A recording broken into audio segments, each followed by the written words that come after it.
right, folks, I'm back again with another lesson. Actually going to expand a little bit on what I did in the last lesson, which was, if you haven't seen it, it's two licks, one by an up the neck idea I heard by Ron Stewart that he plays.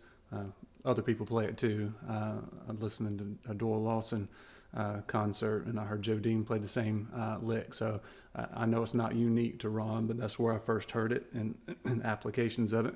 And then one down the neck, I tried to kind of transpose it an octave lower, and it sounded kind of JD Crowe-ish, if you will, with some of the ideas and the hammer-ons and the positions on it.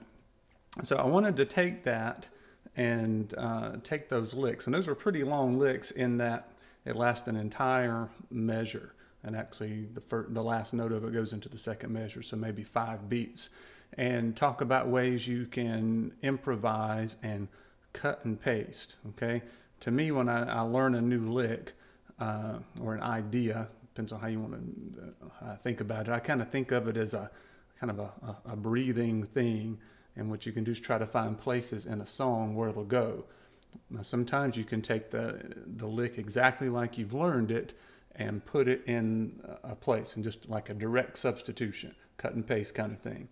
And then sometimes, as you get a little more experience, you can take parts of it. So you can take, 2 beats of it and take the first half of the lick and put it somewhere, or the last half, or switch it around and do it backwards, or just a lot of different ideas. And sometimes you've got to add more stuff to get it to fit the place you're trying to put it. So it's learning to improvise, and eventually those choices you make, you're not necessarily being innovative in that you're trying to come up with something that nobody else has ever played, but you are kind of creating your style, what you like, what sounds good in your mind. And what you can do is, at least what I do, I kind of learn a lick, and for like the next 2 weeks, my active banjo ears are listening to everything I can listen to. I've got tons and tons of bluegrass stuff. I really kind of inundate myself with it.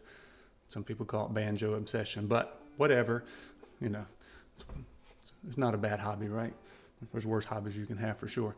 But I listen to as much as I can, and I'm always trying to think about that lick, and can I hear it? I hear parts of it in some songs, hear the whole lick in some songs, and then sometimes I think, where could I put this lick? Where would it fit? So I want to try to show you some of that with the licks that we played last time, or last week on the calendar. What you can do with it, okay?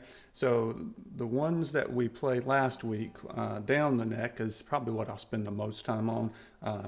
There's some applications up the neck, but the one up the neck was like this, and I don't know if I can get my pinky to stretch, but it's...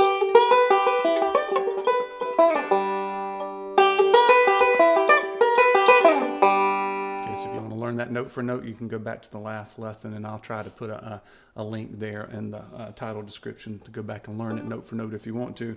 But half of that first half, is the same up the neck kind of tag lick that most people know. But you can figure out ways you can put in that. Okay, and that second half can actually be a lick in itself, and it can be a D lick, something like 9-pound hammer. Okay, and I might try to play along with my 9-pound hammer backing track, and I'll put a link to it in the description as well. So I may go out on a limb and try some stuff here at the end, but my pinky doesn't want to stretch in G, but I'm getting there. But down the neck, when we transposed it down, it sounded like this. Okay, which is kind of a lot of ideas thrown together. So let's start talking about things you can do. What you can do is take that and split it in half. Okay, the first half of that was... Okay. That was the first half of it. And once again, if you want to learn it note for note and my hand positions and fingerings and all that stuff, you can go back to the previous video. So what can I do with this? Let's think about 9-pound hammer, and I'll try to play it at the end. Try to play a few of these ideas, but what I'm going to do is basically just give you some different ideas. Hey, Butterball. See my ghost dog back there? Her face is so white. She's 16 and a half. She's still going though. All right, so here we go. If you think about 9-pound hammer, it's a little too heavy for my size, for my size. Okay, so you got a G to a D to a G, 2 beats of G, 2 beats of D, and then back to G. So you could put that entire lick in there. 9-pound hammer is a little too heavy for my size, my size. Okay, that'll work, okay? Other thing that's interesting is not only will it fit there, but if you're playing tag licks at the end, you could also put it completely at the end of the phrase and start it there. So it's where can you put this? And sometimes it fits in different places than the way you first heard it. So let me see if I can show you what I mean. Pound hammer is a little too heavy for my size, for my size. Oh, buddy. Okay, so that's the exact same lick put in 2 different measures. Okay, so start thinking about that. But you can also modify the lick. Okay, something like, let's see, or, okay, which is a traditional JD Crowe kind of hammer-on thing. And most of these pieces of licks that I'm going to incorporate, I've shown in other videos that I've done. I think you'll check out the G lick videos. I think I've got 3 different G lick videos, and it's got most of these in it. Okay, let's see if I can show you what I mean. Pound hammer's a little too heavy for my size, for my size. Okay, so it's, okay, that's one. Another one you can do is the same first half, and then do something like this at the end.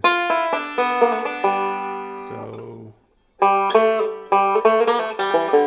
let's see.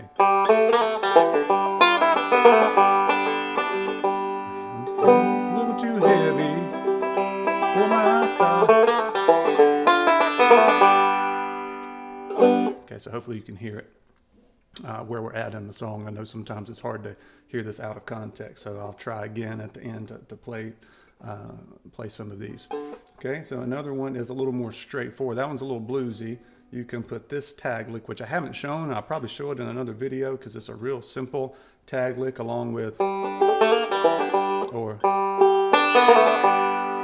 okay, but it goes like this. Yeah, not like that, like this. Okay, so if you know that one, if not, I'll try to show it in another video. Okay, so here it is together.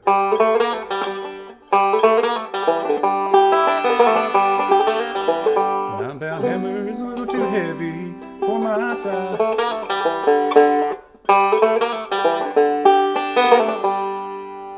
That wasn't right. Okay, sometimes not being right, you can create new ones. I think I just created a new one there. Let's try that again. For my size.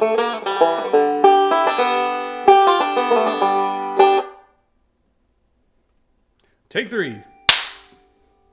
Oh, that's probably loud in the microphone, sorry.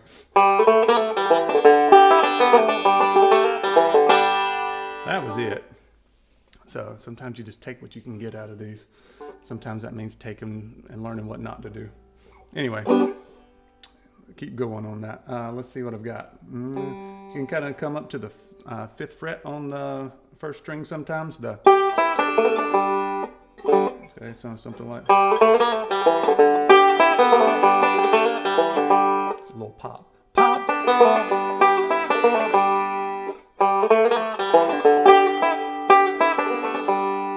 9-pound hammer is a little too heavy for my size.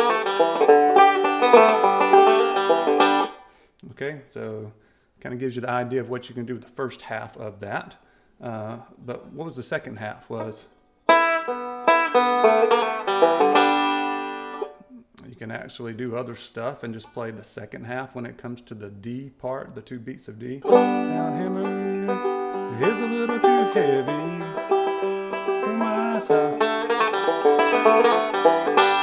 For my size. So you can put it at the same place, but also you can turn it around and you can have that be the start of the measure. Okay, kind of weird.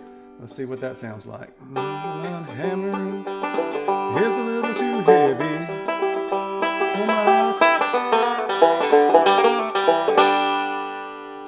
sorry I can't keep singing at the same time because my brain won't do that on putting in some of these licks, but it's... Okay,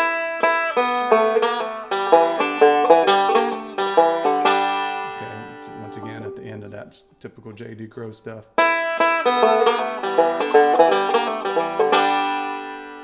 Okay, so we're starting with the second half of what I showed you originally. Remember, originally it was... Well, now we're going... Basically just turning it around. Okay, the other thing you want to think about is we're starting higher. And so you end up going high first and then low, whereas before we were starting low and going high. So giving some variety there. My brain's on overload. Let's see if I can think of any more. You know, you can put in some more traditional sounding licks. Okay, something like that. And pretty much you can do some of the ones I was doing before.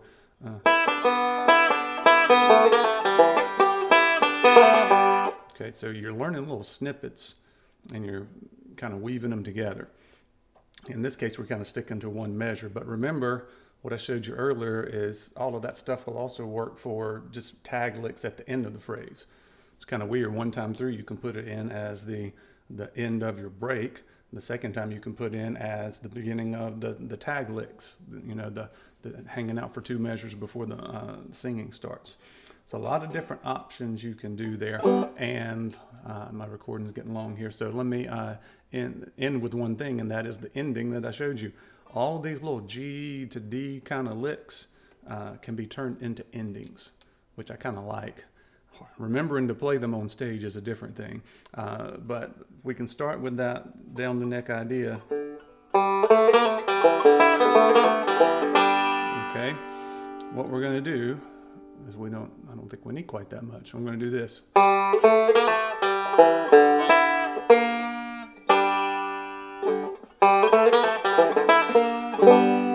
then you got to work on your left-hand finger and getting that right. No, that doesn't work. I think I got to, in this case, get my index finger back to the first string and do a little push, a little choke there on the 3rd string, 3rd fret. A little bit bluesy. Great way to end it. Okay, I wonder if we could take the second half. Or let's do one more traditional ending. Yeah.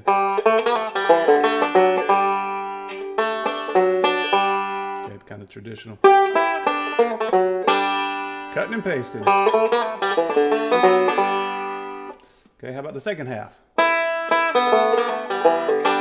Let's see. So, the hammer is lifted heavy from roll on, buddy. Rolling a load of coal. How can I roll when the wheels roll? Okay, so creating endings is kind of fun, and it kind of helps you get in the mindset of cutting and pasting, taking half a lick here and half a lick there, putting it together. All right, so don't be afraid to get away from whatever your traditional arrangement is, okay? And this is obviously for more advanced people on here. It's you're trying to get away from doing what you've always done, thinking outside the box, starting to create on your own, improvise. Something people have trouble with, okay? The other thing people have trouble with a lot is backup stuff. Well, can some of this be done as backup? Yeah, if you're putting them in as the tag licks when nobody's singing, okay, and another instrument's not doing an active backup, you could do some of these. Don't go overboard, okay? It's kind of like seasoning on your food. You put too much and it doesn't taste good anymore. It's kind of the same thing. All right, so maybe I'll try to do some more backup stuff later. I think I'm out of time for this video because I don't know if people are going to want to watch for more than 15 minutes. I don't want to talk for more than 15 minutes, so I won't play along. Hopefully I gave you enough ideas there about starting to think differently, be active with your listening, be creative, try some things, see if they work. Try something you already know in a different way, in a different position, reversing it, whatever you can do to try to make it more interesting. All right, we'll talk to you next time. Thanks.